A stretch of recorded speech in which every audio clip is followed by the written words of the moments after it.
Assessment procedure या return of income, इसमें last class में 139(8)(a) बिलेटेड रिटर्न पढ़ा, sorry updated return, updated 139(8)(a) पढ़ा लास्ट क्लास में, और हमने 140(b) भी पढ़ लिया कि हाउ टू पे tax under updated return. Main extra point है एडिशनल टैक्स कितना देना है, प्लस जो भरा हुआ है पहले वो काट पीट लो वो सारा, ठीक। एडिशनल टैक्स पढ़ लिया, ओके। एक बीच में टाइप ऑफ रिटर्न में एक टॉपिक रहा डिफेक्टिव, 139(8)(a) अपडेटेड रिटर्न था, तो 139(9) क्या है, डिफेक्टिव रिटर्न। डिफेक्टिव रिटर्न का मीनिंग क्या है, वैसे ना ये पुराने टाइम में काम आता था, ये जब ना रिटर्न मैनुअल जाती थी तो कई इंफॉर्मेशन भरनी रहेगी, बंदे ने डेट ऑफ बर्थ ही नहीं भरी, बंदे ने एक आधी इनकम ही छोड़ दी, तो अब क्या है, अब जाती है ऑनलाइन रिटर्न, और वो कुछ सेल ऐसे हैं नहीं भरोगे तो रिटर्न जाएगी नहीं, इसलिए अपडेटेड ये डिफेक्टिव रिटर्न का स्कोप काफी हद तक क्या हो गया है, कम। ये है डिफेक्टिव कब, बंदा कह रहा है जी सीए से ऑडिट करवाई, ये सीए साहब का नाम है, ये उनका पैन नंबर, ये रजिस्ट्रेशन या मेंबरशिप नंबर, डिपार्टमेंट जब वो सीए में जाके लिस्ट में चेक कर रहा है, उसने कोई ऑडिट की नहीं, उसने क्लाइंट की ऑडिट ही नहीं की, सीए की वर्क लिस्ट में है ही नहीं, और वो क्लाइंट कह रहा मैंने ऑडिट करवाई। हुआ क्या था, सुनो, हुआ क्या था, बंदा ना, वो बंदा सीए को कागज दे आया, कहते जी मेरी ऑडिट करके सबमिट कर देना, अपना डिजिटल सिग्नेचर भी दिया है, क्योंकि ना, सुनो यार सुनो, अगर आपको ऑडिट करवानी है, सी अपना डिजिटल सिग्नेचर लगा के ऑडिट अपलोड करेगा, और क्लाइंट उसे क्या करेगा, अपना डिजिटल सिग्नेचर लगा के एक्सेप्ट करेगा, तो ही ऑडिट पूरी होती है। भैया ऐसे तो मैं किसी की भी ऑडिट करके डाल दूं उल्ट पुल्ट, क्लाइंट की ऑडिट है कि नहीं वो एक्सेप्ट करेगा, मेरी ऑडिट है तो ही है ना। तो मैं जब ऑडिट अपलोड करूंगा डिपार्टमेंट की साइट पे अपना डिजिटल सिग्नेचर लगा के, तो क्लाइंट क्या करेगा, अपना डिजिटल सिग्नेचर लगा के उसको क्या करेगा, ऑडिट को एक्सेप्ट। इसलिए कई क्लाइंट तो अपना डिजिटल सिग्नेचर किसको दे आते हैं, सीए को ही। क्या सीए खुद ही क्या कर लेगा, पहले अपॉइंट करता है वो सीए को अपना डिजिटल लगा के, ये हमारा सी ऑडिट करने के लिए ऑथराइज है, फिर वो सी ऑडिट करके अपनी अपलोड करता है, फिर क्लाइंट अपना डिजिटल सिग्नेचर यूज करके उस ऑडिट को क्या करता है, एक्सेप्ट। वो क्लाइंट अपना डिजिटल सिग्नेचर ही सीए को पकड़ाते हैं, कहीं सर आप कर लेना, वो अपडेट वो अपलोड करके एक्सेप्ट भी कर लेना। सीए ने उस क्लाइंट को फीस के लिए बोला हुआ था, भैया बहुत टाइम हो गया, फीस आएगी तो तेरी मैं ऑडिट करूंगा वरना नहीं। क्लाइंट कहता है कोई बात नहीं, ये पहले भी कहता ही रहता है कोई बात नहीं, वो आया नहीं, उसने ऑडिट की नहीं, क्लाइंट रिटर्न भरवा रहा है किसी जान पहचान वाले से, उसमें उस सीए का नाम लिख रहा है, उसका मेंबरशिप लग रहा है, जबकि उस सीए ने ऑडिट की नहीं, रिटर्न फाइल होगी। जब डिपार्टमेंट ने चेक करने की कोशिश की भी सीए ने तेरी ऑडिट की, तो ऑडिट की हो तो आए, वहां आई नहीं, डिपार्टमेंट आपको कहता है कहां है तेरी ऑडिट, तेरी ऑडिट रिपोर्ट लगी नहीं हुई, तेरी रिटर्न डिफेक्टिव है। क्या नहीं सर ऑडिट हुई, कहाँ हुई, नहीं हुई नहीं थी, ये रिटर्न क्या है, डिफेक्टिव। तू ऑडिट करा ले, फिर भर रिटर्न, पेनल्टी और भर ऑडिट ना करवाने की। क्या सर मेरी क्या गलती, गलती नहीं, ऑडिट नहीं हुई तेरी बस।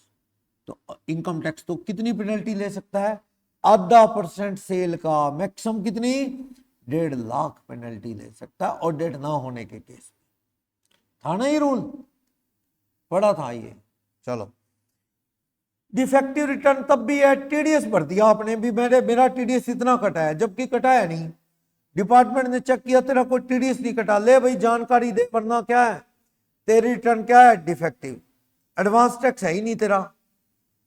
मतलब कोई भी इंफॉर्मेशन आपने भरी, डिपार्टमेंट को डाउट है, डिपार्टमेंट क्या मांगता है आपसे, उसकी डिटेल देने के लिए 15 दिन का टाइम मिलता है।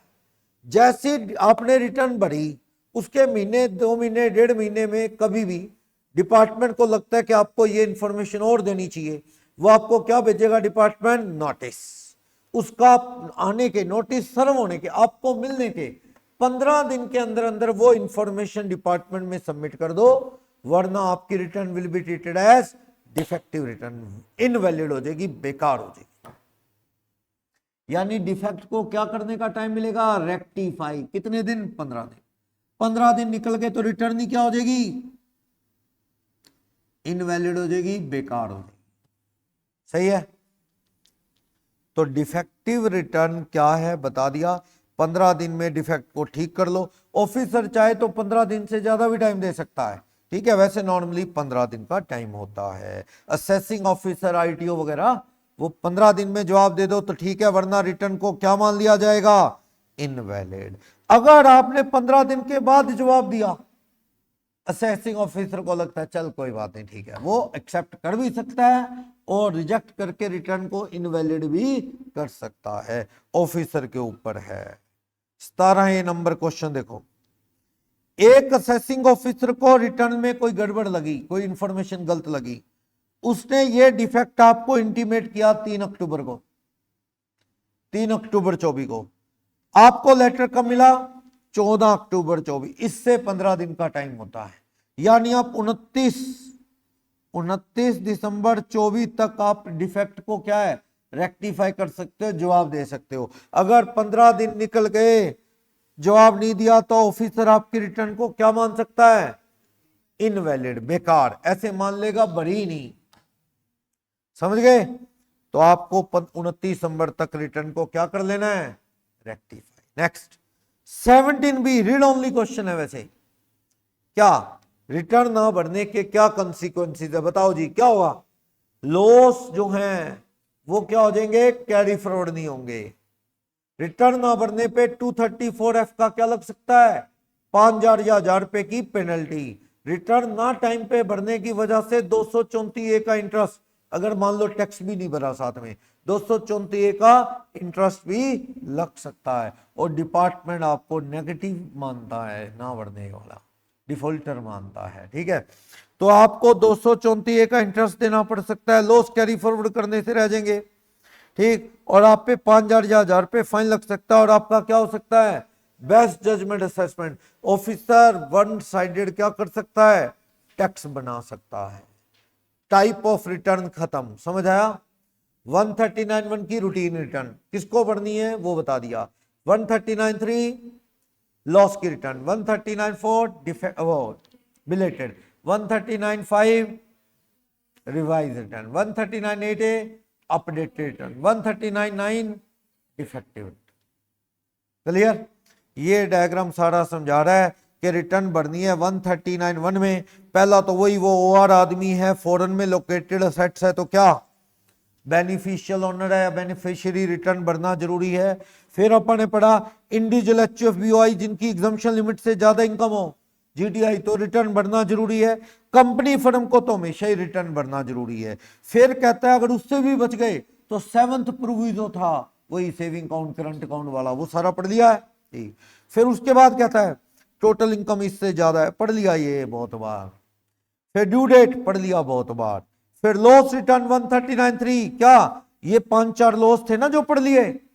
हाउस प्रॉपर्टी डेप्रिसिएशन को छोड़ के कैरी फॉरवर्ड तब होंगे जब रिटर्न टाइम पे भरोगे। बिलेटेड रिटर्न क्या है, क्या लास्ट डेट निकल गई तो भरी, असेसमेंट कंप्लीट होने से पहले या 31 December of assessment year, whichever is earlier. Revise return क्या, रिवाइज रिटर्न रिटर्न भर दी, उसमें कोई गलती है, मिस्टेक एक्सीडेंटली, तो आप रिटर्न रिवाइज कर सकते हो। इसका टाइम भी क्या है, 31 दिसंबर या assessment completed by officer, which ever is updated होगी। टैक्स अपडेटेड पे हो गया 140B। हाँ जी 234 तो लगभग मैं आपको बता ही चुका हूं क्या था। 234 रिटर्न नहीं भरी या लेट भरी, आपको क्या देना पड़ सकता है, 234A का इंटरेस्ट।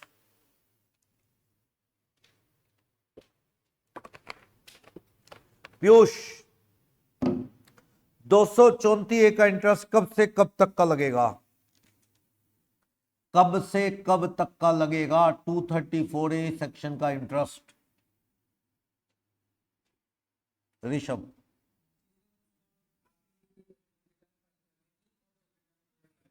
सीधा 31 जुलाई से एक्चुअल पेमेंट या 31 अक्टूबर से एक्चुअल पेमेंट, क्योंकि 234B है उससे पहले तो, या C है, ये लगता है रिटर्न की ड्यू डेट तक टैक्स दे दो जो भी बैलेंस है, और उससे लेट पे करोगे तो क्या लगेगा 234A का इंटरेस्ट। लेकिन एक बात बताओ, मान लो मेरा टैक्स बनता है 9,000 रुपए, 9,000, पर मेरा टीडीएस कटा हुआ है 4,000 रुपए। मैंने ये टैक्स कब भरा? देखो, मेरा टैक्स ड्यू होता है टैक्स ऑन टैक्सेबल इनकम 9,000, मेरा टीडीएस डिडक्टेड है 4,000। मुझे बात कर रहा है प्रीवियस ईयर 23-24 की, ठीक है, मेरी कोई ऑडिट नहीं होती, कुछ नहीं। मैंने बैलेंस 5,000 टैक्स पेड ऑन 14 सितंबर 24 को भरा। हाँ जी, कितना इंटरेस्ट लगेगा बताओ?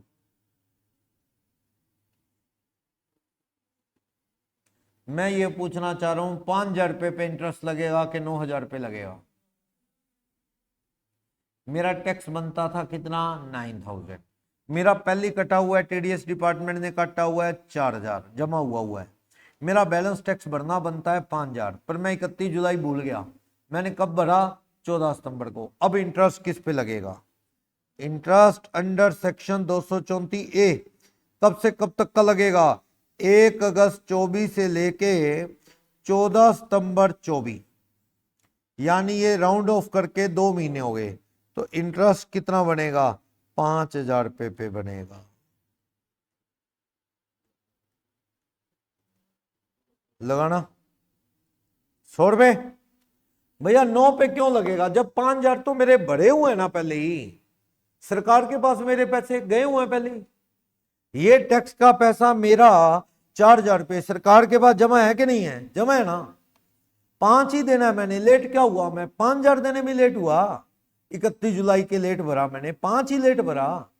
5 पे ही लगाओगे और फांसी टांगोगे, हर चीज ज्यादा लगा लगा के, पहले इतना कुछ लगा लेते हो, तो 5,000 रुपये ही लगेगा। लॉजिक देखो ना, विचार तो तुम्हारे पास जमा ही है मेरे टीडीएस के नाम से। 5 महीने देने हैं, मैं लेट हो गया 5,000 देने में, ले लो 5,000 रुपये पे इंटरेस्ट। ठीक है, 234BC नहीं लगना, क्योंकि इसका टैक्स 10,000 रुपये से ड्यू कम बनता है। ऐसा है, कोई 500-400 रुपये का एडवांस भरवाओगे क्या? तो इसलिए क्या रूल 10,000 से कम नहीं है। चलो, तो बता रहा है रिटर्न की ड्यू डेट से एक्चुअल पेमेंट की डेट तक का क्या लगना है? इंटरेस्ट। ये बता रहा है, देखो पीरियड ऑफ इंटरेस्ट क्या है? लास्ट डेट ऑफ रिटर्न भरने की जो लास्ट डेट है 139(1) की, उससे लेके एक्चुअल पेमेंट तक का है। एक्चुअल पेमेंट तक का या एक्चुअल डेट ऑफ असेसमेंट तक का है? सुनो, ये वाला बंदा आज भी सोया पड़ा है, भरने गया ही नहीं। अब कब तक का गिनोगे? लो, हटा दिया। मैं कह रहा हूं सोया पड़ा है, इसे याद भी नहीं टैक्स भरना है, कोई रिटर्न भरनी है, कोई ना रिटर्न भरी ना टैक्स भरा, बस ये हालत है उसकी। ऑफिसर का एक्शन हुआ, assessment bye income tax officer, जिसे आप क्या कह सकते हो? Assessing officer. कब? 25 नवंबर 24 को एक्शन हुआ। ऑफिसर ने नोटिस भेजा, भैया आके हिसाब कर, तेरा असेसमेंट 25 नवंबर को, और ये टैक्स कब जमा करवा रहा है? ऑफिसर के ऑर्डर पे। तो कब तक का इंटरेस्ट लगेगा? अंडर सेक्शन 234A 5,000 रुपए। कैसे बनाइए? 5 9 - 4 5,000 रुपए पे 12% पर annum। कितने महीने हो गए? कितने हो गए देखो, अगस्त,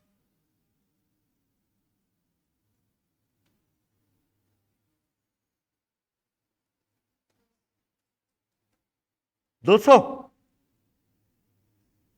खुद भरने चला गया तो जब भरने गया वहां तक का लगा लो, खुद भरने गया ही नहीं, ऑफिसर ने एक्शन लिया, तो जब due date of filing of return से ऑफिसर के असेसमेंट तक का इंटरेस्ट लगेगा। सही कह रहा हूं? आगे चलो, क्या कह रहा है भाई? मैं आपको फिर पहले बता चुका हूं, बेस्ट जजमेंट होना बड़ी खतरनाक बात है, ना ही होने दो। ठीक है, ऑफिसर कुछ पूछता है जवाब दे दो, बुलाता है चले जाओ, ताकि क्या रूल फॉलो करो। आप बच जाओ, शायद थोड़ा लगाएगा भी तो पेनल्टी क्या लगाएगा, कम। और एक होता है ऑफिसर जवाब मांग रहा है, क्वेश्चन पूछ रहा है, आप चुप बैठे हो, उसे गुस्सा आएगा, इंसल्ट फील होती है उसे कि मेरी कोई वैल्यू नहीं है। ये तो वही बात है, पुलिस वाले हाथ दे के रोक रहे हैं, 3 बंदे जा रहे थे बाइक पे, हाथ दे रहे हैं और वो हाथ देखते ही नहीं, भगा ले गया। अब वो पीछे लगा लेते हैं उसके बाइक, अब वो पकड़ेंगे ना, अब एक्शन क्या, अब पकड़ लिया उन्होंने घेर के आगे, कहता हाँ अंकल चलान काटना है, काट लो अंकल काट लो, तो 2 लगाई उसके, क्या चलान भी काटेंगे और तेरी रेल भी बनाएंगे, भगाई क्यों तूने। भाई हम कह रहे थे रोक ले, रुक जाता चुपचाप, कागज देखते ना पूरे होते उस चीज का चलान काट लेते, ठीक है ना। हम कुछ कह रहे हैं, रोक रहे हैं, तो सुन नहीं रहा, कहता अंकल मेरे को समझ नहीं आया, अभी आप चलान वाले हो, मुझे लगा लिफ्ट मांग रहे हो, हम 3 पहले बैठे थे, आपको कहां बिठाते, तो हमें लगा लिफ्ट मांग रहे हैं अंकल। चलो देखते हैं क्या कह रहा है, एक क्वेश्चन से समझते हैं। मैंने आपको पहले बताया, भी आपको जानकारी नहीं है ये एक्सक्यूज नहीं चलेगा। आप हिंदुस्तान में रहते हो, आपको सारे लोग पता है, पता आपको सारे लोग नहीं बताना, पता होने चाहिए। कल को ये बहाना नहीं चलेगा, sir I was totally unaware about the law, मुझे नहीं पता था सर कि भैया जीएसटी नंबर लेना होता है, मुझे नहीं पता था सर कमा के टैक्स भी देना होता है, मुझे नहीं पता था कि भी कार ले ली तो इसका पोल्यूशन कार्ड भी बनता है, मुझे नहीं पता था इसका लाइसेंस भी होता है, नंबर प्लेट भी लेनी पड़ती है, सर पता नहीं था। क्या बच्चोगे ये बातें कह के पता नहीं था, पूरा चलान कटेगा, पूरी रेल बनेगी, ये बहाना नहीं चलेगा। There is no excuse about the ignorance of Indian law, ये कॉन्ट्रैक्ट एक्ट भी कहता था, there is no excuse about the ignorance of law, जानकारी रखो। चलो पढ़ने, एक बंदा घर में ना खसखस आती है, वो ठंडाई वगैरह बनाते हैं गर्मी में, उसको ना गमले में डाल दिया, पौधा उग गया, पुलिस आ गई, कहते तुमने अफीम उगाई है, वो अफीम का बीज ही होता है, कहा मुझे पता ही नहीं था ये उगा नहीं सकते, कहा थाने चल पता लगेगा उगा सकते हैं कि नहीं, क्या सर क्या हो गया, पौधा है बेचारा बढ़िया उग, क्या बेचारा कुछ नहीं, अफीम उगा ली तूने, उगा नहीं सकते, उगा नहीं सकते, रोक है, नशा है वो, तो आपको जी मैं तो अनजाने में उगा गया ना, पता होना चाहिए क्या उगा रहे हो, एक्शन है कल को। चलो ए, देखो ये चीजें बनी तो अच्छे के लिए, लेकिन क्वांटिटी ज्यादा हो जाती है तो खराब करती हैं, तो वो अफीम भी एक ऐसी चीज है। चलो अल्कोहल तो खांसी की दवाई में भी डलता है, तो लिमिट में चम्मच लेना होता है, पूरी बोतल डकार जाएगा तो फिर तो कुछ और ही होएगा, ये चीज है।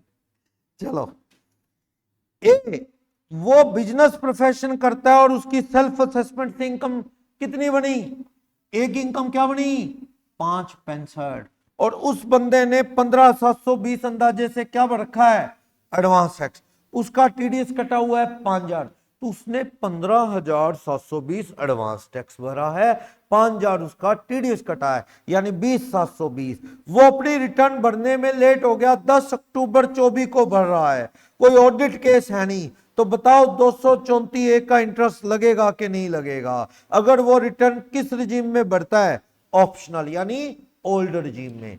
हाँ जी, बंदे की टीआई बताना कितनी है, बनाना जी टैक्स ऑन 5 लाख, कितना टैक्स बनेगा 5 लाख पे, 2.5 लाख माफ, 12,500, 65,000 पे कितना लगेगा 20%, 13,000, टोटल कितना हो गया 25,500, 4% हेल्थ एंड एजुकेशन सेस लगाना, 25,500 का 4%,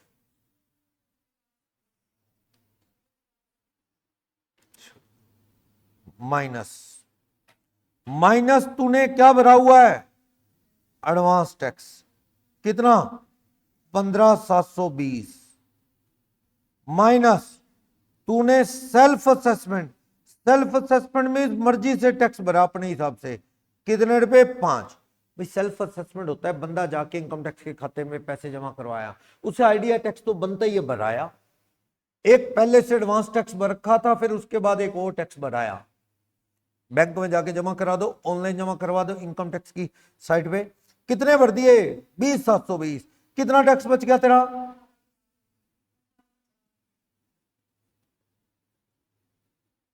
कब भर रहा है 31 जुलाई लास्ट डेट होती है, अब तेरे को क्या देना पड़ेगा 234A 5800 पे कितने परसेंट? 12%। कितने महीने का? कौन कौन से 3 महीने? अगस्त, सितंबर, अक्टूबर, 3 महीने का लगाना। तो टैक्स विद इंटरेस्ट कितने भर देना? 5974। 174 का इंटरेस्ट 234A 5974 पे दे जा भैया। 5974 पता लगा कैसे बना? सेल्फ असेसमेंट 234A का एक और एग्जांपल हो गया। वैसे पीछे बता ही दिया मैंने आपको, समझ आया? पढ़ो। कहता है इंटरेस्ट की कैलकुलेशन किस पे की जाएगी भाई? एडवांस टैक्स वगैरह टीडीएस काट के रेगुलर असेसमेंट कर ले, यानी रूटीन में जैसे अपन ने की, कितना टोटल टैक्स बनता है रेगुलरली नॉर्मली, माइनस कर ले एडवांस टैक्स टीडीएस, बाकी पे लग जाएगा। चलो आगे क्या कहता है? 234A सेल्फ असेसमेंट टैक्स से भरना है ड्यू डेट से पहले। हाँ 234A नहीं लगेगा भाई अगर 31 जुलाई से पहले पहले सारा टैक्स दे दो, चाहे रिटर्न लेट होगी, रिटर्न लेट होगी पेनल्टी लग जाएगी, पर टैक्स के ऊपर इंटरेस्ट नहीं लगेगा। सुनो, ऋषभ को लगता है मैं ना रिटर्न अभी पूरा फाइनल हिसाब किताब हुआ नहीं मेरा, मैं लेट हो जाऊंगा, 31 जुलाई के बाद भरूंगा, कोई नहीं पेनल्टी लगी, तो भैया टैक्स जमा करा दे ताकि तेरा ब्याज ना लगे। कहता टैक्स फाइनल बन ही नहीं रहा अभी, अंदाजे से करा दे भाई, थोड़ा फालतू भरा हुआ है तो क्या आ जाएगा? रिफंड आ जाएगा, क्यों टेंशन लेता है? कोई नहीं गया पैसा। अगर मैं खुद जाके बैंक में 20,000 रुपये जमा करवाया अंदाजे से अपना टैक्स, बाद में मेरा टैक्स बना 13,000, 7,000 वापिस आ जाएगा, डूबे थोड़ी है। पर अगर कम रह गया तो तुझे क्या देना पड़ेगा? इंटरेस्ट। सोच ले, समझाई बात? आगे 234A के इंटरेस्ट में जो पहले इंटरेस्ट भरा है वो काट लो। अपना खुद से भी बंदा हिसाब लगा के ब्याज भर देता है कई बार कि मैं लेट हूं, तो वो काट लो, बाकी और बनता है भरवा लो। ओके 143(1) का इंटीमेशन।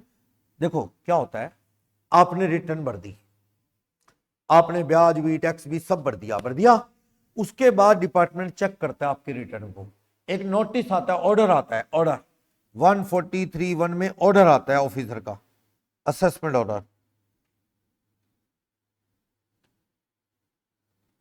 यानी वो चेक करते हैं, अगर एवरीथिंग इज ओके तो ऑर्डर में आ जाएगा। मैं आपको दिखाऊंगा अभी, ऑर्डर पड़े हैं ऑफिस में, क्या होता है उसमें 2 कॉलम बने आते हैं।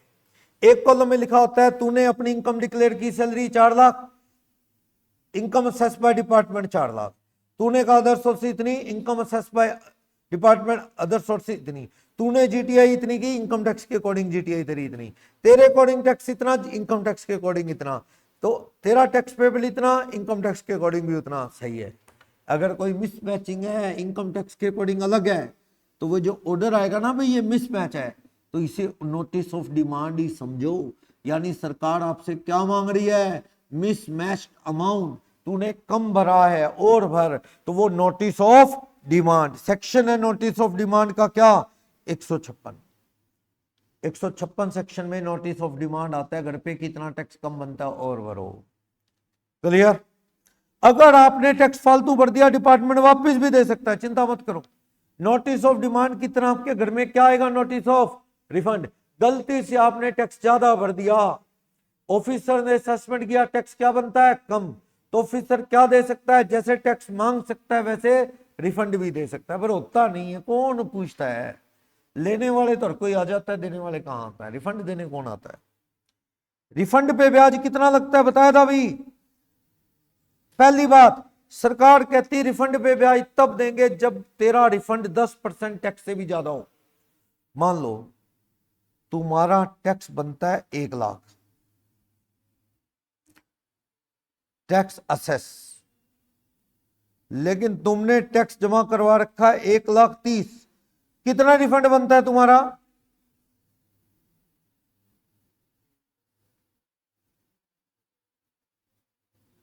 30,000 रुपये रिफंड बनता है ना तुम्हारा,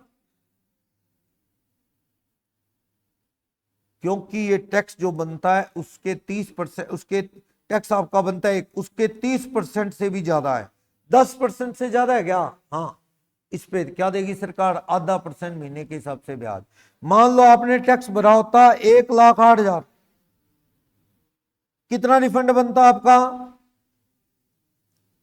8,000, क्योंकि आपने टैक्स भरा हुआ है 1,08,000, आपका टैक्स बनता है कितना? 1,00,000, कितना फालतू? 8। कितने % एक्स्ट्रा भरा हुआ आपने?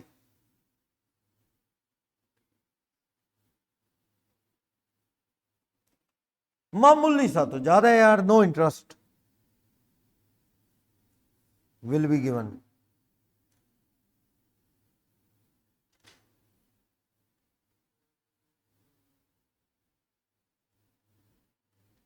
रिफंड के अमाउंट पे कोई ब्याज नहीं देगी सरकार। कहती थोड़े से तो पैसे हैं यार, 10% से ज्यादा होता तेरा रिफंड तो तेरे को इंटरेस्ट देते। मामूली से ज्यादा होने पे, 10% से कम डिफरेंस होने पे हम इंटरेस्ट नहीं देते।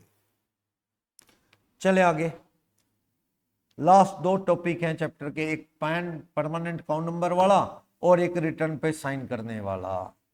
मेन जो काम है वो हो चुका है। चलो 139A या रूल 114 सेक्शन 139 जिसका रूल क्या? 114।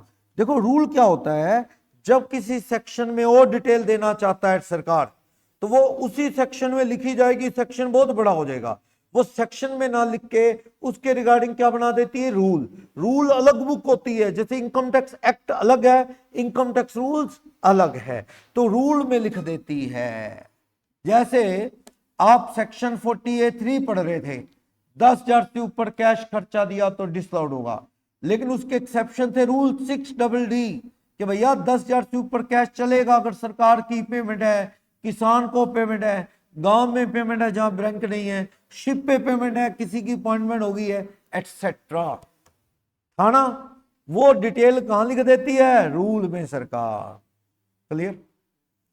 HRA का सेक्शन 1013A था रूल 2F, तो रूल में लिख देती है सरकार डिटेल लिखनी हो तो सेक्शन कौन सा है? 139A, जिसकी कुछ डिटेल किसमें है? रूल 114 में। क्या कहता है? पैन। पैन होता क्या? देखा होगा आपने पैन, 10 अल्फा न्यूमेरिक का होता है पैन। 10 अल्फा न्यूमेरिक करेक्टर होते हैं। आजकल तो ई पेन भी आने लग गया है, यानी आपको कार्ड नहीं आएगा घर पे, आपको PDF आ जाएगी e PAN free of cost. PAN card लेना है तो चार्जेस हैं। देखो आप पैन अप्लाई कर दो ऑनलाइन इनकम टैक्स की साइट पे, आपका e PAN PDF of e PAN आ जाएगी फ्री में। आपको बढ़िया सा कार्ड बना के रखना है पॉकेट में तो भैया सरकार फ्री कार्ड थोड़ी बना देगी। सरकार क्या करेगी इसके लिए? चार्जेस देगी।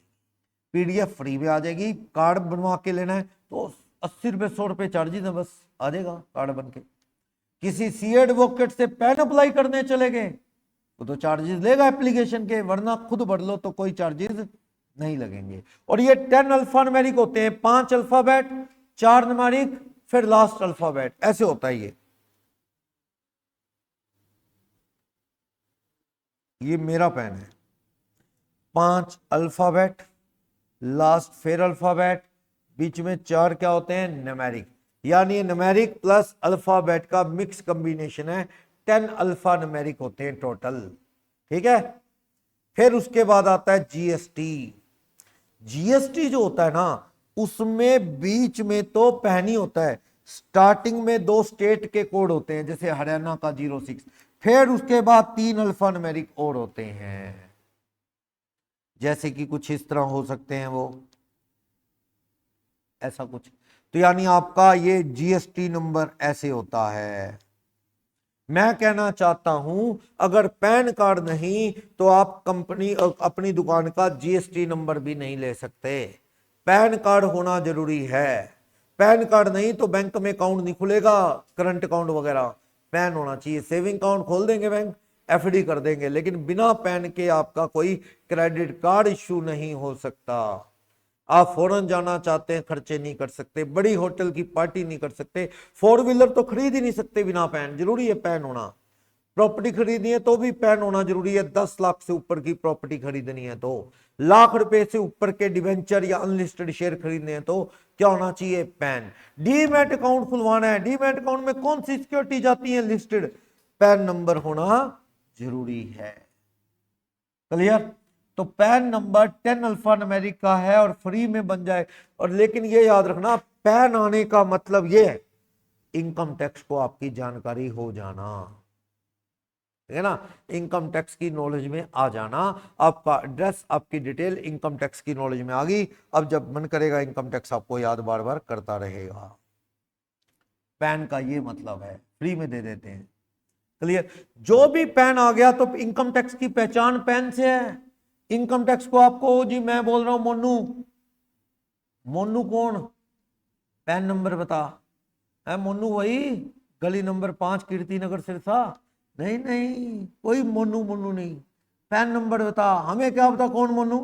तो पैन नंबर बता।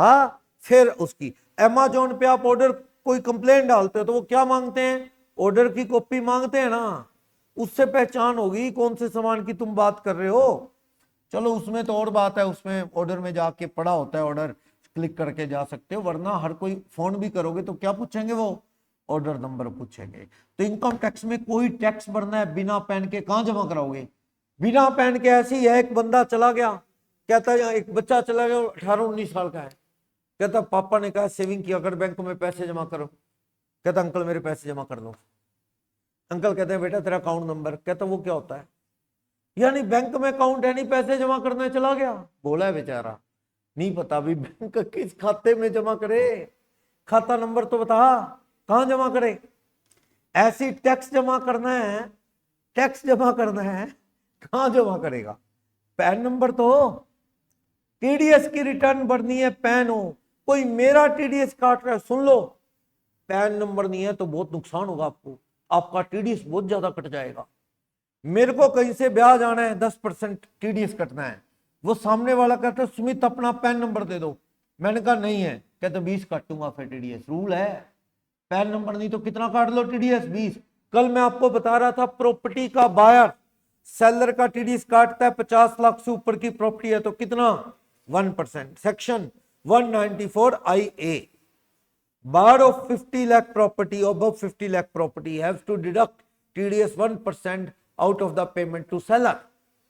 But if seller is unable to provide a PAN number, then buyer must deduct 20% of the amount as TDS. बर्बाद हो जाएगा सेलर। 20% TDS। 60 लाख की प्रॉपर्टी खरीदी आपने, पैन नंबर दे दो बायर को, वरना बायर कितना TDS काटेगा? 12 लाख। पैन नंबर दे दोगे कितना काटेगा? 1%, 60,000। और ये बिना टीडीएस, बिना पैन दिए टीडीएस कट गया ना, गया समझो, गया पता क्यों? मान लो मैंने कुणाल का टीडीएस डिडक्ट किया,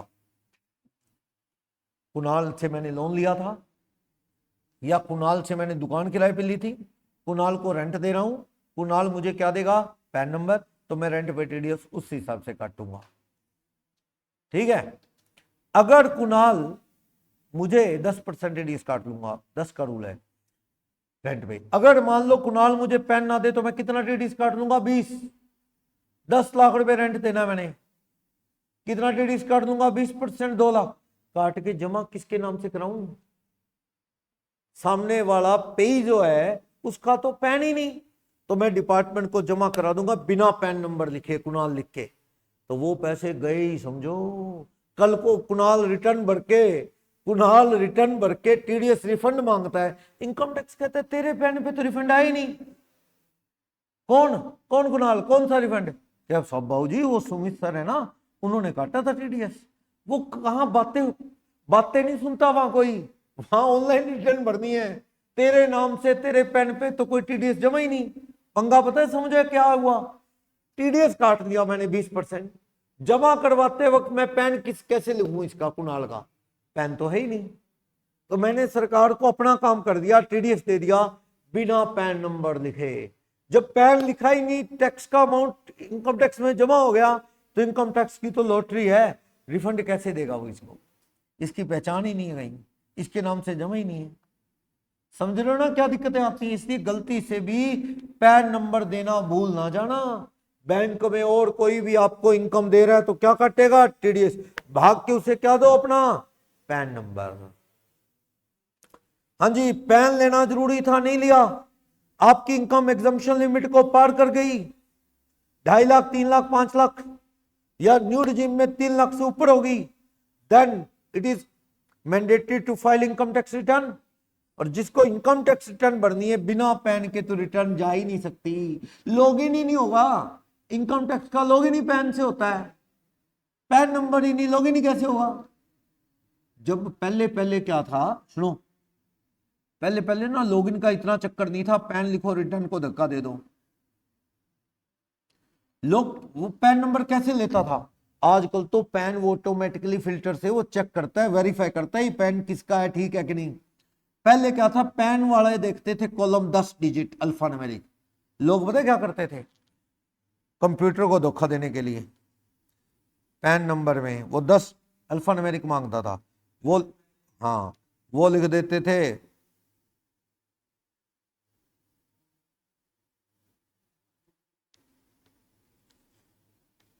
हो गए 10 पूरे। कंप्यूटर कहता ओके थैंक यू, बिना पैन के रिटर्न भरी जा रही थी, वो क्या 10 पूरे कर देते थे। कंप्यूटर ऑटोमेटिकली चेक नहीं करता था, सिस्टम नहीं था उस वक्त, वो तो बस ये देखता था 10 डिजिट भर दिए क्या बंदे ने, तो वो 10 डिजिट में क्या भर देते थे, नॉट एप्लीकेबल। दो हिंदुस्तान में दिमाग वो चलता है। आप देखो ओएलएक्स, ओएलएक्स पे या और कौन सा है वो, क्विकर या मार्केट प्लेस, फेसबुक पे, इस पे पुरानी चीजें मिलती हैं, ठीक है। ओएलएक्स प्लेटफॉर्म है, क्विकर है, या फेसबुक का मार्केट प्लेस है, बड़ा माल बिकता उससे।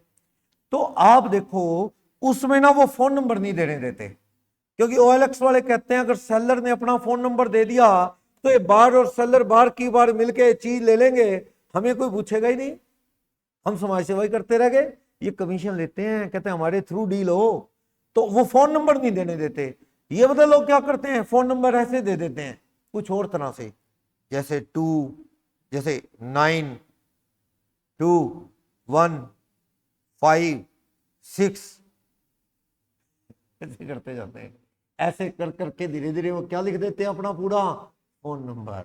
बड़े देखे मैंने उसमें, तो वो कंप्यूटर नहीं पढ़ पाता ना, अभी फोन नंबर थोड़ी है, ये तो बीच में 9 ऐसे लिख रहा है, बीच में न्यूमेरिक लिख रहा है, बीच में T और 2 लिख रहा है, कुछ कभी कुछ लोग ढूंढे, या कई स्टार लगा देते हैं, 9 star 8 star 1 star 6 star 5 star, वो कंप्यूटर को चीट कर देते हैं और अपना फोन नंबर दे देते हैं ताकि सामने वाला सीधा कांटेक्ट कर ले, ये बीच में ओएलएक्स की क्या जरूरत है, ऐसे सिस्टम है। तो लोग करते रहते हैं। देखो आज से कुछ साल पहले ना कोई दोस्त के पास बंदा आया, कहता है यार एसएमएस फ्री करवा देते हो, मैंने सुना आप, मेरे दोस्त की दुकान थी ये वाली मोबाइल की, अब भी है। मैं उसके पास बैठा था, फ्रेंड के पास आया एक बंदा, क्या भाई साहब मैंने सुना है आप अनलिमिटेड एसएमएस फ्री करवा देते हो, आपके पास कोई स्कीम है। मैंने, वो कहता हाँ 200 रुपये लगेंगे, अनलिमिटेड मैसेज तेरे फ्री जाएंगे, किसी को पर्ची कर सेटिंग कर दूंगा। ले लिए 200 रुपये, उसको समझा दिया, वो गया। फिर एक और आ गया, मैंने पूछा ये क्या, उस वक्त ना व्हाट्सएप नहीं चलते थे, तब की बात कर रहा हूँ, एसएमएस के चार्जेस लगते थे 1 रुपया मैसेज ऐसे करके, बहुत महंगा होता था। तो वो क्या है, एक बंदा और आ गया थोड़ी देर में, उससे ले लिए 300 रुपये। मैंने उसको कहा भी ये क्या चक्कर है, कहता है, उसने मुझे बताया, कहता किसको बताना नहीं, मेरा काम धंधा छिंजेगा। मैंने कहा कैसे, वो कहता जी ना इसमें ना सॉफ्टवेयर में, एयरटेल और इनके सॉफ्टवेयर में कोई दिक्कत है, अगर कोई भी नंबर 00 लगा के नंबर भर दो, एसएमएस चला जाएगा और वो पैसे भी नहीं कटेंगे। कोई सॉफ्टवेयर में टेक्निकल ग्लिच था भाई, 00 लगा के फोन नंबर भर दो, एसएमएस भेज दो, एसएमएस सही जगह पहुंचेगा और चार्जेस भी नहीं कटेंगे। कोई ग्लिच था ऐसा सिस्टम में, उसके पास कोई स्कीम नहीं थी, उसे कहीं से मिल गया था ये सिस्टम, अब लोगों में फेमस हो गया। वो लोग कहते हैं वो दुकानदार सिस्टम करता है कोई सेट, और इतना लोग दिमाग लगाते नहीं भी 00 का कमाल है ये, वो किसी को बता देता अभी 00, या शायद ऐसा था भी कोई भी सेम 2 डिजिट लिख लो, 44 2 बार लिख लो, किसी को 44 बता दिया, किसी को 66 बता दिया, किसी को 77 बता दिया, लोगों के एसएमएस जा रहे हैं फ्री में। लोग कुछ कहते हैं ये दुकानदार की कृपा है, तो ग्लिच होते हैं ये सिस्टम के, तो लोग करते रहते हैं ऐसा कुछ भी। चलो, तो पैन नंबर का ये जो टॉपिक है,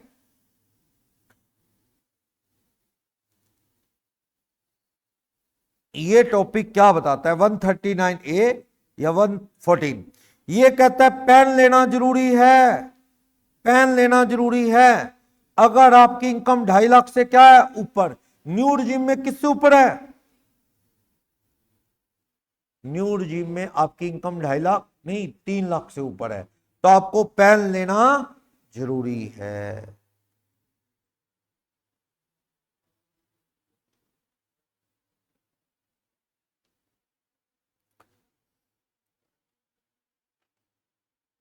लो जी,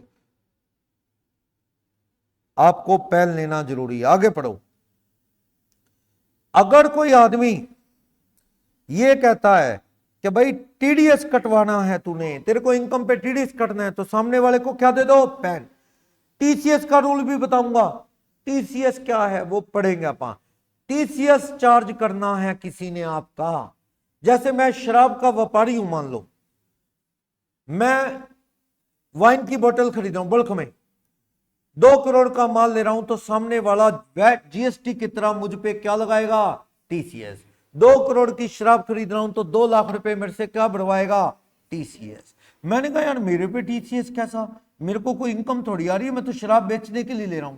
कहता हाँ, शराब के व्यापारी तो कमा कमा के भाग जाते हैं इधर उधर, ठेके बंद करके, दुकानें बंद करके, इसलिए तुझ पे क्या चार्ज होगा? टीसीएस।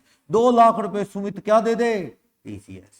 कल को तू अपने रिटर्न में से क्या करवा लेना, लकड़ी के व्यापारी हो, शराब के व्यापारी हो तो टीसीएस। महंगी कारें खरीदती हो तो एजेंसी वाला आपसे क्या लेगा? जीएसटी के साथ साथ एक टैक्स लेगा, टीसीएस 1%। 20 लाख वाली कार ले रहे हो तो 1% 20,000 क्या भरना पड़ेगा आपको? टीसीएस भरना पड़ेगा। क्लियर? बोलो। तो आपको पैन नंबर दे देना चाहिए अपना, ठीक है? टीसीएस जमा तो ही उस खाते में होगा। कल को रिटर्न भरोगे तो कहना मेरा टीसीएस ऑलरेडी पेड है, टैक्स कलेक्शन एट सोर्स। चलो, अगर आपके बिजनेस प्रोफेशन की, अगर आप कोई भी हो, इंडिविजुअल, एचयूएफ फर्म, कोई भी, 5 लाख से ऊपर की सेल है आपकी, 5 लाख से ऊपर, तो असेसमेंट ईयर की के एंड, ये देखो कहता है एंड ऑफ प्रीवियस ईयर तक आप अपना क्या ले लो? पैन। और अगर आपको रिटर्न भरनी है तो असेसमेंट ईयर की 31 मई यानी कि अप्रैल और मई तक आप अपना पैन ले लो, फिर रिटर्न भर लेना। अगर आपकी दुकान की सेल या फीस 5 लाख से ऊपर है तो आपको प्रीवियस ईयर के एंड से पहले पहले क्या ले लेना चाहिए? पैन। लेकिन अगर अगर कहता है आप रेजिडेंट है, इंडिविजुअल नहीं है, इंडिविजुअल नहीं है, कोई और है, यानी आप कौन है? आप कंपनी हैं, आप फर्म हैं, आप ट्रस्ट हैं, आप एओपी हैं, कुछ भी हैं, इंडिविजुअल छोड़ दो, तो आपकी 2.5 लाख से ऊपर की फाइनेंशियल ट्रांजैक्शन साल में है तो आपको क्या लेना चाहिए? पैन। फाइनेंशियल ट्रांजैक्शन का मीनिंग इनकम टैक्स एक्ट में लिखा नहीं, तो इसका मीनिंग नॉर्मल सेल परचेज से ही ले लिया जाए। यानी सीधी सी बात, इंडिविजुअल हो आप, 5 लाख से ऊपर फीस आएगी या 5 लाख से ऊपर सेल होगी तो पैन लेना जरूरी है। इंडिविजुअल नहीं हो, फर्म हो, कंपनी हो, 2.5 लाख से ऊपर की ट्रांजैक्शन साल में करोगे, सेल वेल करोगे, तो आपको क्या ले लेना होगा? पैन। क्लियर? और इनके जो इनके एमडी है ना, एमडी हो गया, ट्रस्ट है तो कर्ता हो गया, फाउंडर या ऑथर हो गया, एचयूएफ है तो कर्ता हो गया, चीफ एग्जीक्यूटिव ऑफिसर हो गया, इन सबको पैन अप्लाई कर देना चाहिए 31 मई फाइनेंशियल ईयर से पहले। ठीक? या आपको टैक्स देना है, देखो जीएसटी नंबर लेना है तो पैन होना जरूरी है, जीएसटी बिना पैन नंबर के मिलेगा ही नहीं। जीएसटी भरना है, कस्टम ड्यूटी भरनी है, क्या होना चाहिए? पैन। और इसके अलावा भी ऑफिसर की डिस्क्रिशनरी पावर है, जिसको पैन देना चाहे दे सकता है। एओ की क्या है? डिस्क्रिशनरी पावर, जिसको पैन देना चाहे ऑफिसर दे सकता है। सीबीडीटी रूल बना सकता है कि जिसको पैन नहीं उसको भी देना चाहे तो ऑफिसर। पहली बात मैंने बताया था, पैन किसको देता है ऑफिसर? जिस पे एक्शन लेना हो, पहले पैन अलॉट करता है। बाकी पैन कोई भी मर्जी से भी ले सकता है। क्लियर? हर पर्सन पैन ले सकता है। और अगर 15G फॉर्म भरना है, साहब मेरी इनकम कम है, सर मेरी इनकम 2.5 लाख से कम है, मेरा टीडीएस ना कटो, 15G या H फॉर्म भरना है आपने। सैलरी में मालिक आपको 16 फॉर्म बना के देता है कि तेरे को मैंने ये सैलरी दी, उस पे भी आपका पैन नंबर जाएगा। टीडीएस का सबूत फॉर्म 16A, उस पे भी पैन होगा।